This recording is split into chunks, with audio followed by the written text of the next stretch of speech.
susunod na programa ay rated PG. Ito ay nangangailangan ng patnubay at gabay ng magulang para sa mga batang manonood.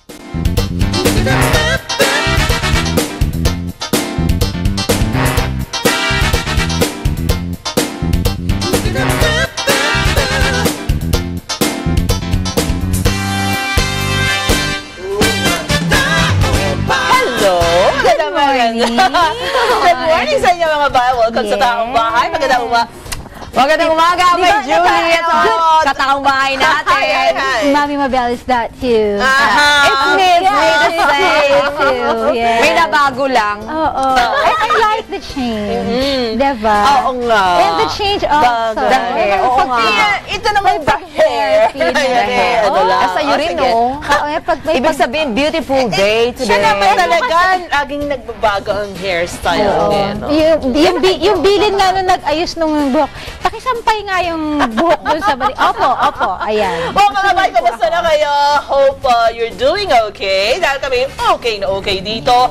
Dalawa makakakwentuhan natin for today. Of course, yung isa taga iCrops International, si Miss Shai Caperal, and si Yel Cas. Ay, dito si Yel.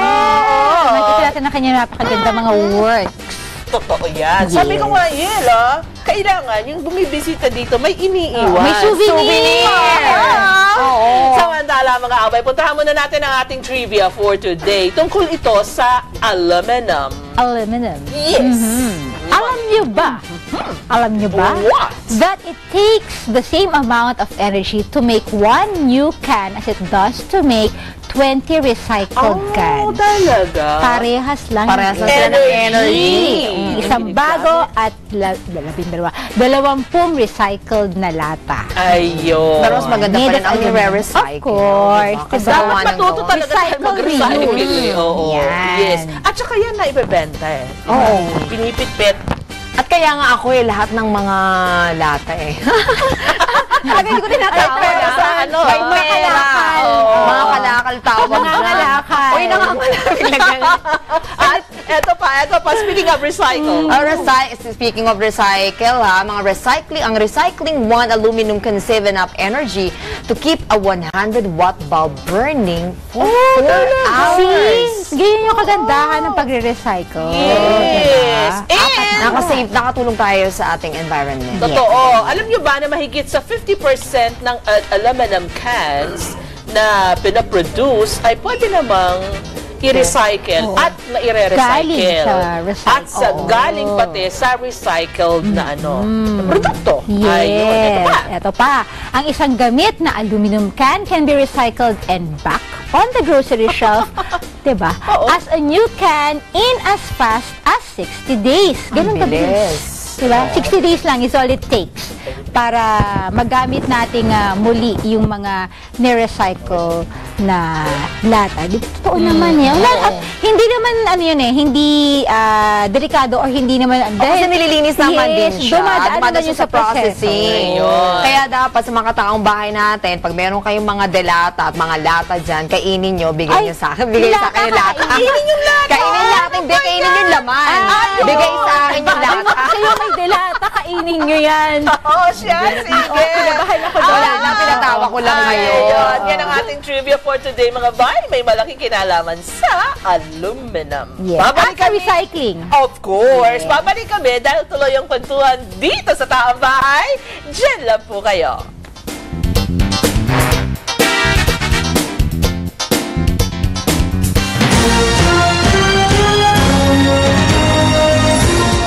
这里是非中新闻台 CNTV， 我是 Canvascan 陈静宇。 And my name is Ricky 孙凯。我是您的新闻主播 Wesley Chua 蔡南中。我是您的气象 body 真诚陈金霄。我是您的新闻主播 Landry Chen 邓启能。我是您的新闻主播潘伟莲 Michelle Pan。我是您的气象 body 德阳23陈洁瑜。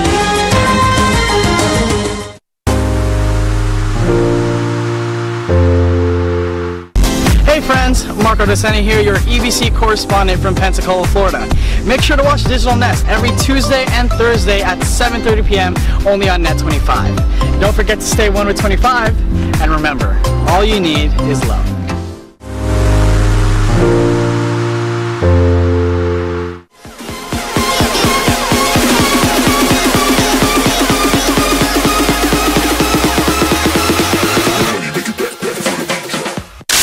Anunsyo publiko, aminado ang Department of Agriculture na insufficient o hindi pa rin sapat ang produksyon o supply ng bigas sa bansa. Batay sa tala, nasa 95% lang ang rice sufficiency sa Pilipinas, kaya kailangan pang mag-angkat ng bigas mula sa ibang bansa. Ayon kay Agriculture Assistant Secretary Ariel Cayanan, ilan sa mga tinitingnang dahilan ang malalakas na bagyo na dumarating sa bansa, gayon din ang pabago-bagong lagay ng panahon. Kaya naman, hinihikayat ng Department of Agriculture ang publiko na hanggat maaari ay iwasan ang pagsasayang ng kanin o kumain lamang batay sa dami ng kayang ubusin.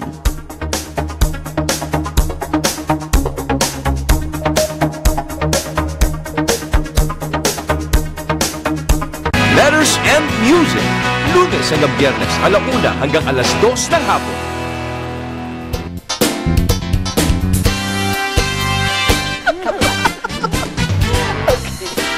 Nagpapatuloy ang ating masayang kwentuhan dito sa Taong Bahay. Nakikita nyo ba itong kagagandang mga painting sa aming harapan?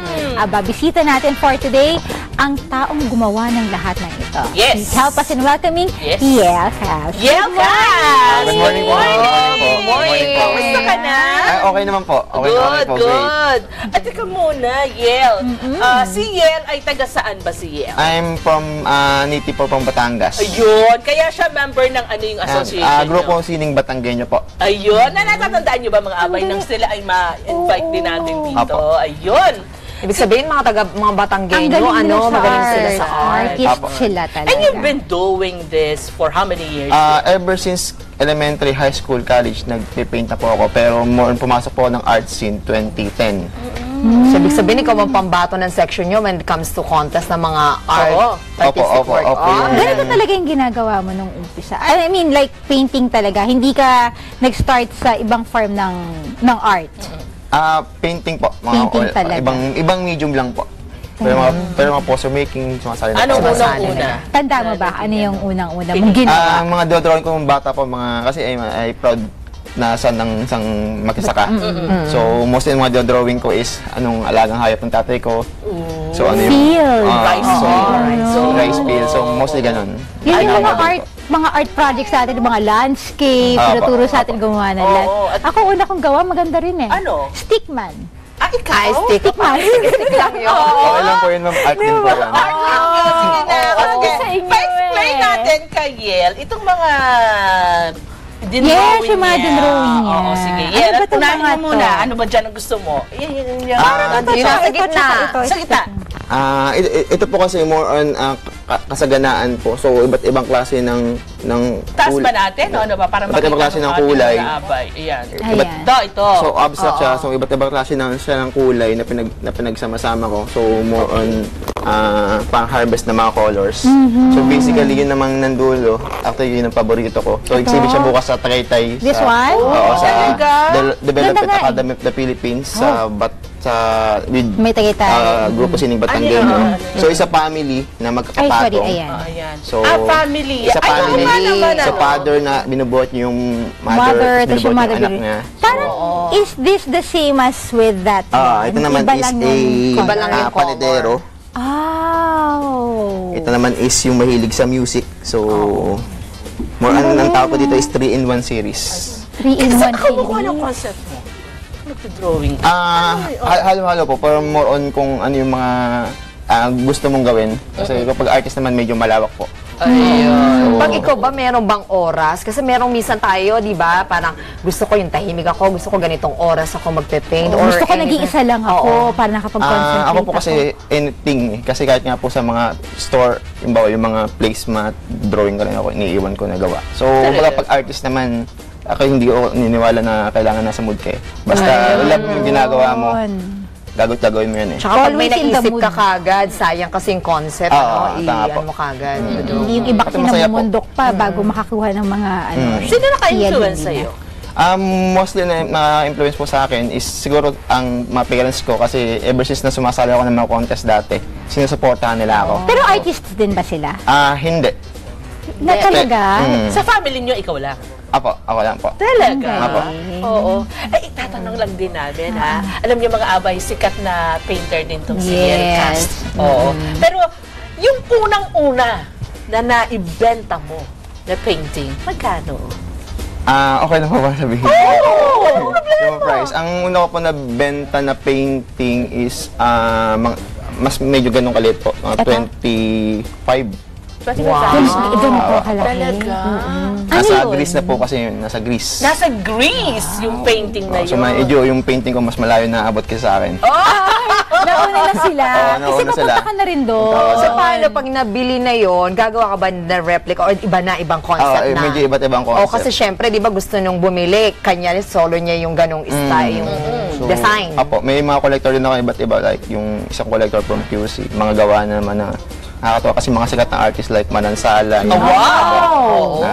Malang, So yun po yung Talaga? Wow! Paano kaya next year? Wow din tayo! Wow din tayo! Nag-promise Nagkakaroon ng bagong bihis. Promise yan. Nice! Ano to? One-man show ni Yel dito sa ating Everyday one-man show.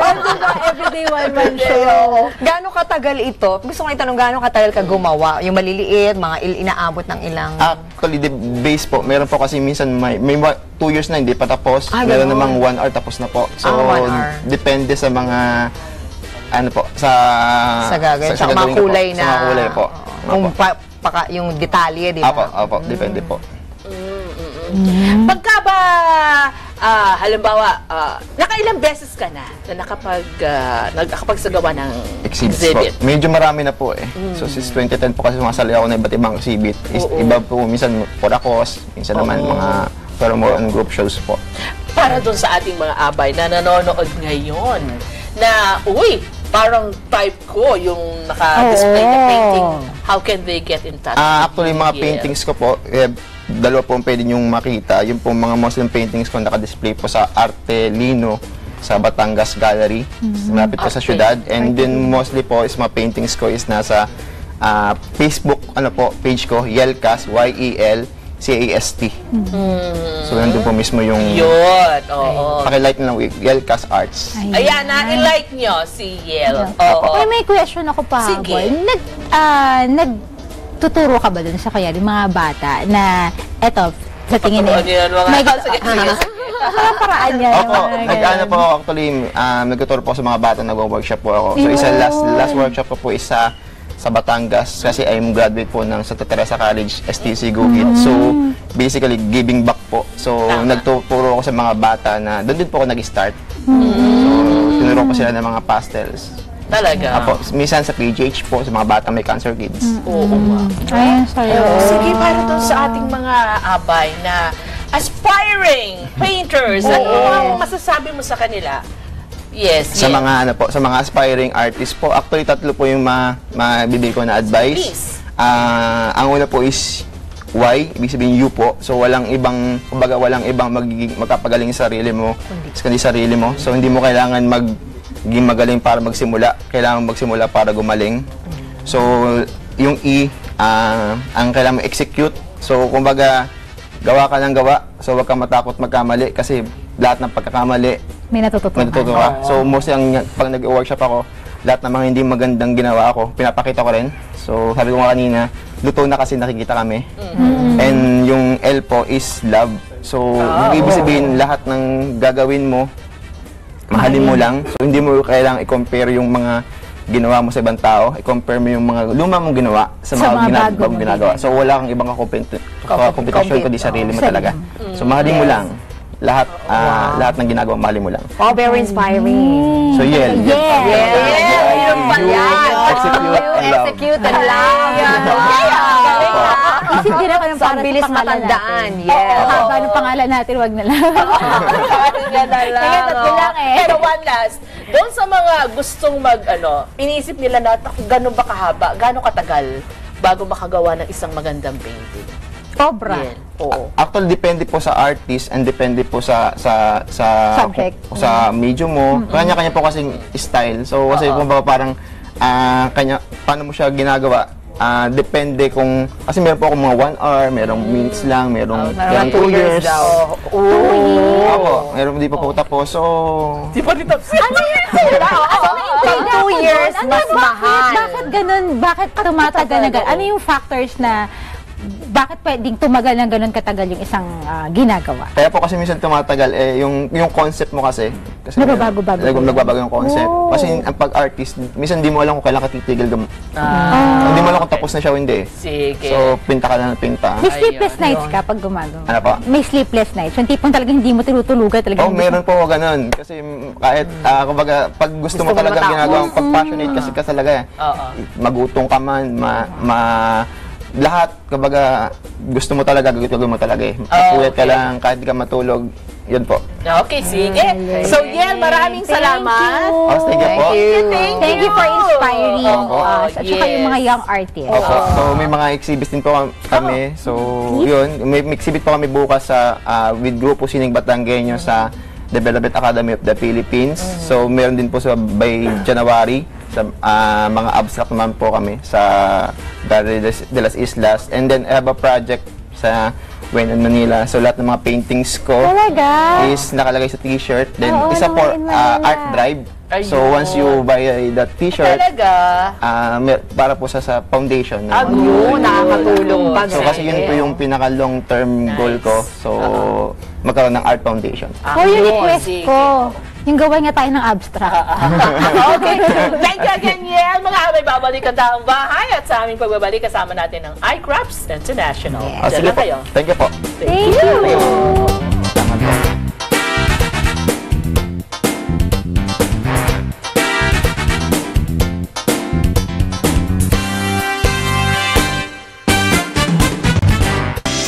Join us for nostalgic musical performances, trivia, entertaining discussions by the one and only Jukebox King, Victor Wood, and Asia's Queen of Songs, Filita Corrales. For an hour of beautiful Sunday, every 11 a.m. to 12, here on Net 25.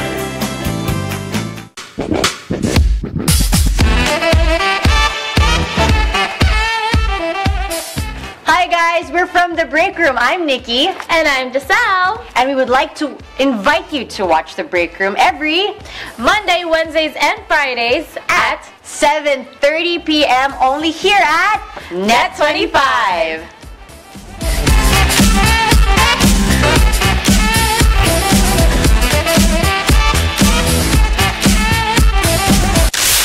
Anunsyo publiko, sapat ang supply ng bigas sa bansa at walang dahilan para tumaas ang presyo nito sa mga pamilihan. Ito ang tiniyak ni Agriculture Secretary Manny Piñol makaraang lumabas sa monitoring ng Philippine Statistics Authority o PSA na nagkaroon ng bahagyang pagtaas ng presyo ng bigas sa ilang lugar sa bansa, partikular na sa Metro Manila.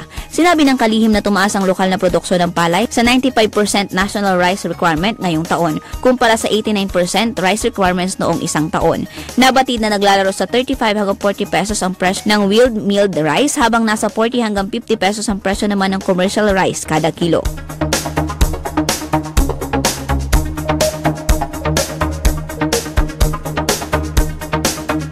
Pep News, Linggo, alas 4 hanggang alas 5 ng hapon.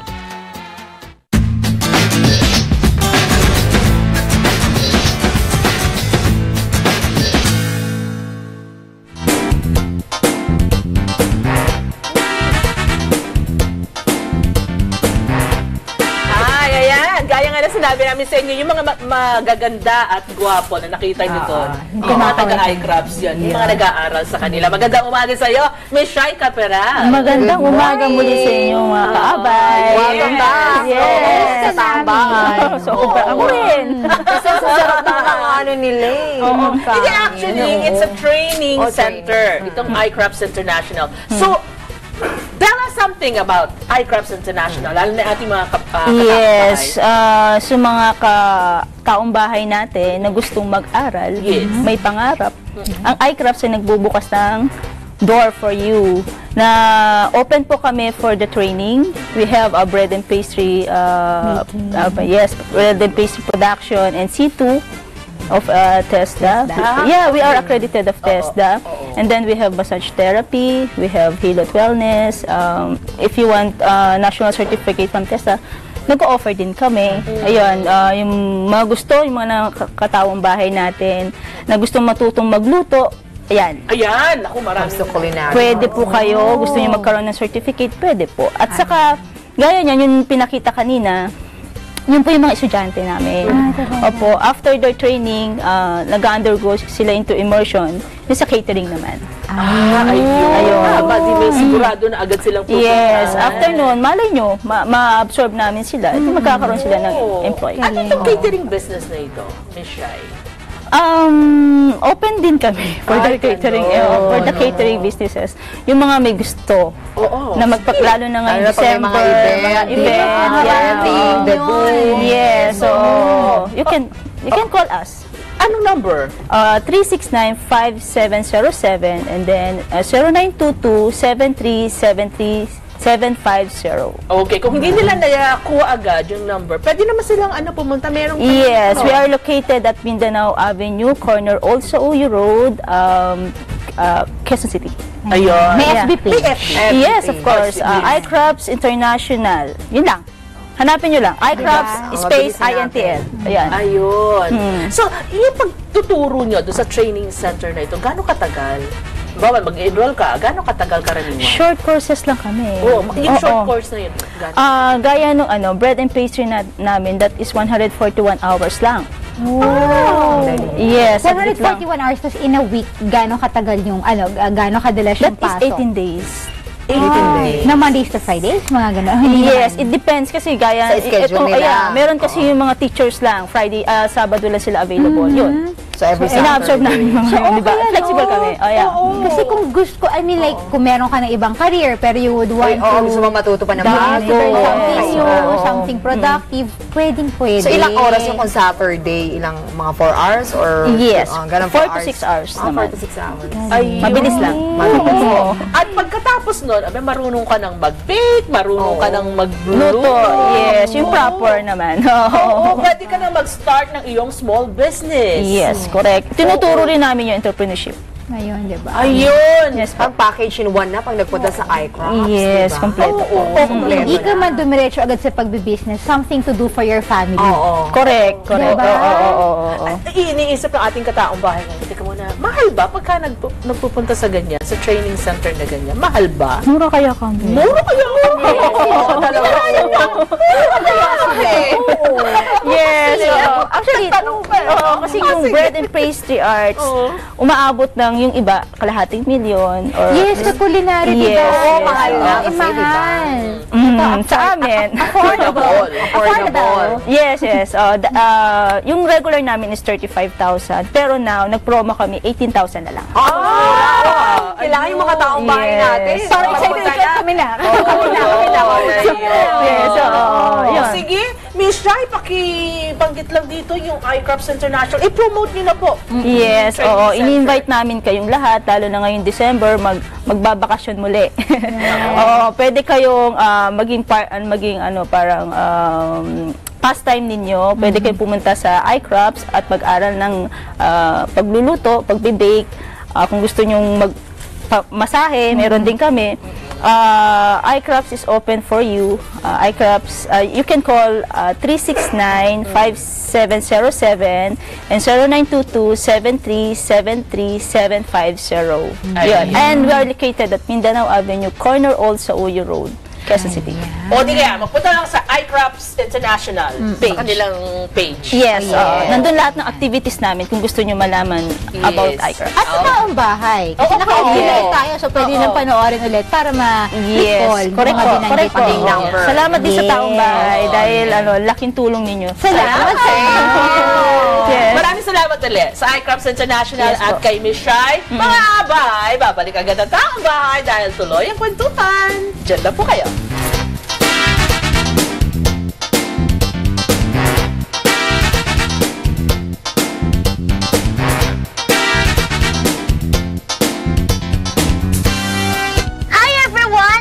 I'm Art.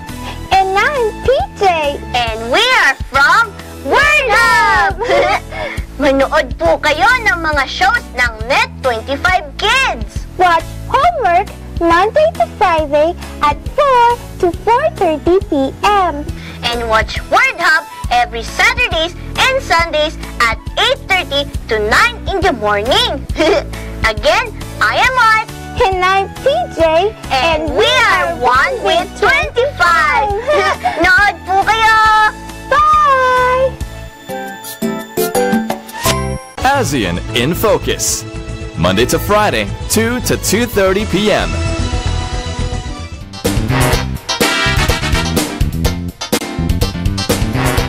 Gusto namin matikman, ha? Itong mga niluluto ng mga from iCrafts International at dito sa galing luto din to ng mga Thank you sa inyo. Titikman namin kung papunta na sila sa pandasa. Pero mukhang sarap. Dito ako pwesa talaga sa brownies. Yes. Ayan. May baka gusto, Ate Pai. Ay, ako ito na ako eh. Let's taste it. Sarap. Hindi na ako magsalita. Ang sarap. At habang kumakain kami rito, ha? Happy birthday kay Ma'am Lynn Manalo. Hi, Ma'am! Hi, Ma'am! Happy birthday po sa inyo! At pagbati mula sa Taong Bahay Family at EBC Family. Yan. And of course, birthday din ngayon ni Abay Bells. Yes! Ate Bel! Happy birthday! Happy birthday, Ate Bel! At sa lahat ng mga nag-birthday today, happy birthday sa inyo. Kung wedding anniversary ninyo, dapat ito, ganito, sarap. Happy wedding anniversary sa At sa mga nag-celebrate ng monthsary, happy monthsary sa inyo. At congrats sa aking anak. Kay Jenry. Welcome, Jenry Shining Pinabati Family. natin yung mga taga Toronto, Canada. Thank you for watching at yung mga taga Singapore. Thank you so much. Papaalam na kami. And, of course, don't forget to watch Freestyle Kitchen after Taong Bahay. At mamaya, 1 p.m., letters and music. Ako po si Mami Mabel Cruz. Salamat po sa pagtutok namin sa amin ngayon. Happy weekend sa inyong lahat. Ito naman si Abay Julie Fernando. Ito po si Mami Claire Tingson Cuenca. Sabay kain. Sabi na. We are one with 25! Hindi na ako nakapagsalita. Love you. I love you. Happy weekend!